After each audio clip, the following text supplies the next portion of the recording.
Hello, welcome to the Turnout, a series of interviews on issues that you can't afford to ignore.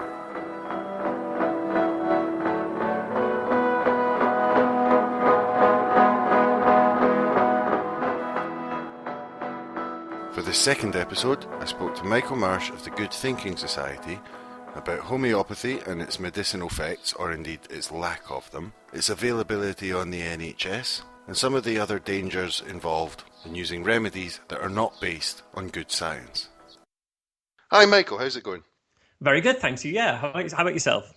Could be better. I've spent the entire day struggling with Google voice recognition. It doesn't seem to understand what you want it to do, which is stay switched off. It's kind of unusual. Yeah, it has a lot of problems with my northeastern accent. Any vowel sounds in the middle, it gets very, very wrong. Yeah, so if I ever say so, S-O, it always comes out as saw, S-A-W. It's a real problem whenever I'm on any kind of voice recognition software. There's a sketch from a program called Burniston that you should probably have a look at. It's two Scots trapped in a lift trying to do the voice recognition and they can't get out. It becomes a sort of horror scene. Yes, I think I've seen it. It's very good. Anyway, okay. So the reason I asked you on today is to talk about something that is the source of some controversy, but it probably really shouldn't be, which is homeopathy, which I suppose we'll just get straight into it then. What is homeopathy? Where did it start? Yeah, well, this is the thing, actually. When you speak to the average person on the street, really, and or certainly when I first started to be aware of homeopathy, when you ask the average person on the street, what is homeopathy? They'd always say to you, it's natural medicine, it's herbal medicine, it's traditional medicine, and this is the kind of the understanding or the perception of it that a lot of people have. And people get really surprised when you point out what homeopathy actually is. That it was this system that was invented in Germany by a guy called Samuel Hahnemann in the mid-19th century, where I believe it first came about when he was using quinine derived from a particular tree to treat the effects of malaria, the symptoms of malaria. And so he used this kind of quinine, and the idea was, I think, that the quinine caused very similar types of symptoms as the malaria symptoms. But when you gave it to people, they seemed to get better from some of their malaria symptoms. And actually, quinine, I believe, is one of the things that's still used today for those types of stuff. He'd kind of stumbled over something right. But because he'd had this kind of starting point, he then took it in all the wrong directions and thought, well, every time you've got any kind of symptom, if I give you something that would normally cause that symptom, it's going to cure that symptom. So the homeopathic cure for hay fever is something like onion juice, because onions make your eyes water. When you've got hay fever, your eyes water, and the two must cancel each other out. So when you explain that to people, they tend to think it's that you're either lying or you're making it up. And then you point out that Hahnemann then came across a problem that when you're giving someone something that is going to have a detrimental effect on them, or for the condition you're looking to treat. So when you give someone who's got insomnia, you give them coffee, because that's the homeopathic cure for insomnia. Give them something that's going to stop. It is, yeah. Insomnia, you can't sleep. Coffee means you can't sleep. Put the two together, and coffee will cure insomnia. But obviously, you stumble across the problem very quickly that coffee doesn't cure insomnia. It keeps you up at night. So Hahnemann's idea then was, well, what if we dilute the coffee down so that we keep the essence of coffee, but we get rid of all the nasty side effects of coffee, which are the actual things that coffee does. And this is where the dilution element of homeopathy came in. He believed that the more you dilute something, the stronger it gets, the stronger these beneficial effects would get, to a point where homeopathic remedies are diluted far, far beyond the point where there is anything at all left. So when you're now giving your homeopathic coffee to somebody, you're actually just giving them water, or more commonly, you're taking a drop of that water and dropping it on a single sugar pill and then giving them that. And unsurprisingly, those sugar pills don't have any effect other than the placebo effect by this point, because there's nothing at all in them. And every homeopathic remedy past a certain level of dilution is identical to every other homeopathic remedy. When you actually explain that to people, the people who you could meet on the street who would have said that homeopathy is natural medicine, they look at you like you're crazy. They look at you like you're making this up.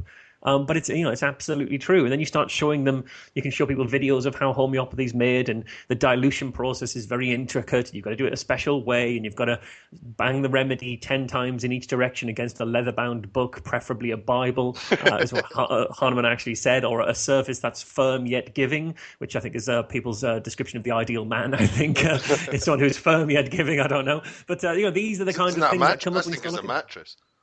Yes, exactly. Yeah, exactly. But this is the kind of world that you start stepping into when you're really starting to look into what homeopathy is. And the thing is, it's very easy to say, well, Hahnemann was wrong and he was a quack and he was ridiculous. But actually, if you go back to like the mid 19th century and you look at what alternatives, what conventionals, I guess you have, what alternatives there were to homeopathy. You look at what conventional medicine was. It was pretty rudimentary. It wasn't particularly well developed. You'd have bloodletting and things like that. So, by comparison to the standard of care in medicine at the time, doing nothing, which is giving them sugar pills, is actually much better than bleeding them or sticking leeches on them or drilling a hole in someone's head to let the humours out. It was actually through the back door, it was more effective than real medicine because you weren't actively harming someone. But then it turns out in the last kind of 150, 200 years, medicine has decided that draining people's blood and drilling holes in the head is a bad idea and we should try and figure out what works. Well, in the meantime, homeopathy rather hasn't changed almost at all. And when you see homeopaths talking about this, they trumpet this like this is a good thing. It's like, well, medicine's always changing its advice. I mean, one minute they were saying you should take thalidomide for nausea in pregnancy, and then we find out it has all these side effects. So the doctors have to change their mind, and it's always changing. Whereas homeopathy, we've always been consistent. It hasn't changed in 200 years. It's ancient medicine. It's et cetera, et cetera. They trumpet the fact that it hasn't changed in 200 years as if it's a good thing. But I don't know about you. If something stayed the same for 200 years and while the whole world has moved on, I'm not necessarily going to put my trust in it. Yeah, well, shark bites have always been the same, but doesn't necessarily mean I want one. Well, yeah, exactly. I mean, lots of things have been around for a long time. Diseases have been around for a long time. It doesn't make them a good thing. There's all sorts of things, really. But yeah, so homeopathy hasn't changed at all. I mean, there are small progressions in homeopathy. I had this conversation with a homeopath once, and I was saying, modern medicine moves on. Homeopathy hasn't changed in 200 years. And they said, yes, it has. Now we use stronger dilutions. It's like, right, so you're just taking nothing but you're adding more nothing to it, basically. Yeah. So you're saying it's changed in the sense there's even less in it than there ever was. But the thing that, just trying to put myself in the position of someone who's never heard anything about it, if they had just heard that speech you've made for the first time, you said they look at you as if they're mad. What I think the questions might be was, well, how can they be allowed to sell it and market it in this way? I think people sort of have a reflexive idea that, well, if it was just total bollocks, then surely they wouldn't be allowed to do this. Surely they wouldn't be allowed to sell that. Yeah, I mean, people do have that idea. It's almost that no smoke without fire kind of thing. It's that people have this kind of innate faith in society or the government or whoever's in charge to wheedle out all these bad ideas. So they assume that anything we see or anything that comes across that is still allowed must therefore work. But it really isn't the case. And part of the problem really is that homeopathy, because it's been around for 2 centuries, for large parts of those 2 centuries, people actually in positions of authority have thought that maybe it works because of all these reasons about, the placebo effect and the idea that if you've got a cold or a headache and you take homeopathy when you're feeling at your absolute worst, in a couple of days you'll find that your cold is slightly improved or your headache might go away. And people might reasonably say, well, that's because I took that pill over there and I started getting better. But of course, what's actually happening, as we now understand, is that illnesses like that, ailments like that, have a natural lifespan, especially self-limiting ones that aren't just going to get worse and worse and worse until they're treated. So, something like a cold or a headache or migraines, hay fever, stomach upsets, things like that. Those are going to start off reasonably okay. They're going to get worse. Then they'll hit a point where they're at their absolute worst, and then they'll start getting better, and then you'll be well again. But if you're seeking out treatment when it's at its absolute worst, it's only going to go up from there, no matter what you do. Whether you're seeing a homeopath or a chiropractor or a witch doctor or just crossing your fingers really hard and wishing, if your illness was always going to get better, it'll get better no matter what you do. But it's very easy to attribute the improvement to whatever you did in the middle of that curve. So the fact that if it's still allowed to be sold, that it's still allowed to be marketed, is really a testament to the fact that the people in positions of authority are people, and they are prey and prone to the same sort of cognitive flaws that we all make, because everybody is just people, really. So you have things like the MHRA, who are the government body that's in charge of deciding what is and isn't allowed to be made in terms of claims for remedies. And because of various complicated situations, including homeopaths lobbying the EU to be allowed to sell their remedies, there is a law in place, there is a regulation in place that allows a traditional remedy to be sold so long as it carries a certain warning on the side, which is something like traditional remedy without proven therapeutic benefit, I think it is, or it's something even more specific than that, something even more convoluted than that.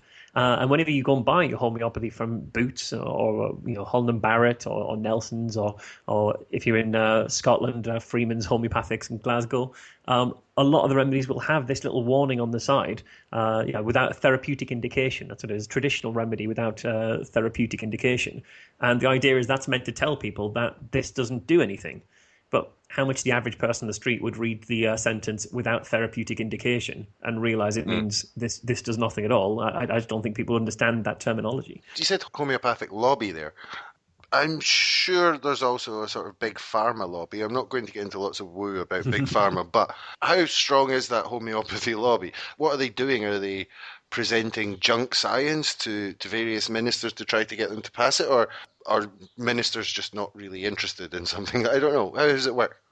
Well, it's quite interesting. I mean, obviously, Big Pharma does have a huge lobby, and they do all sorts of absolutely terrible things wrong, and they rightly should be brought to account. And that's why there's campaigns like All Trials, which is a superb campaign to try and get pharmaceutical companies to publish all their information. The Big Pharma lobby is absolutely there and needs to be addressed. But the homeopathy lobby, it's reasonable. It doesn't have to be too huge, and I think part of the issue is that for a long time, the skeptical opposition, or the science opposition, or the reality opposition to homeopathy has focused on the science. So homeopaths would come out with a paper and say this paper proves homeopathy works, and scientists would quite rightly point out where the flaws in that paper were. So that paper was only done on 16 people, and there was no placebo, and there was no blinding, and it wasn't peer reviewed, and it was actually a conference paper published at a homeopathy conference, and has never seen a journal in its life. You'd pick it apart in all those kind of ways. But there was something that very, very interesting happened in terms of the regulatory point of view, is that while the skeptics and the skeptical response was to focus on those types of issues, the homeopaths weren't fighting the science, they were fighting the politics of it.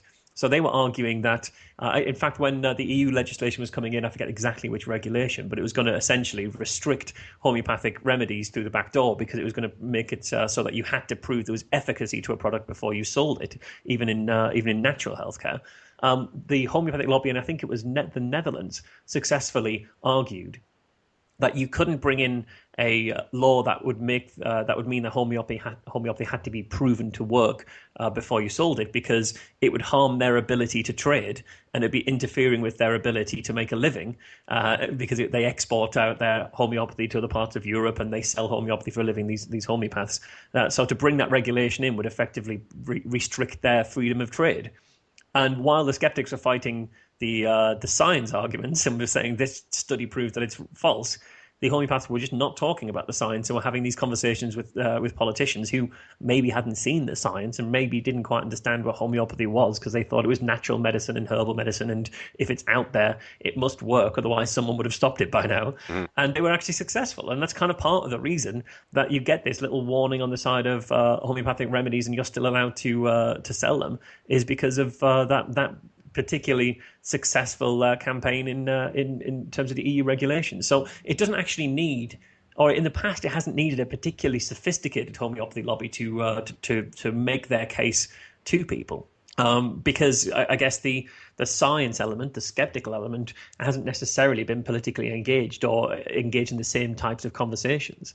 The other thing you'll see, I'm sure we'll come to it later in the interview too, is that whenever there is any opposition to homeopathy being funded by the National Health Service, or whenever there's any kind of consultation where particular health bodies might be assessing whether they'll carry on a homeopathic service or cancel it, what you see is that service gets flooded with emails and phone calls, and any kind of in-person consultation gets filled with people who are pro-homeopathy, who might not be users of the service, and they might actually sell homeopathy themselves, and that's why they're in that room. But they try and make sure they have plenty of loud voices telling these politicians and telling these clinicians and telling these administrators that homeopathy needs to stay on the NHS. At the risk of doing us slight conspiracy theory.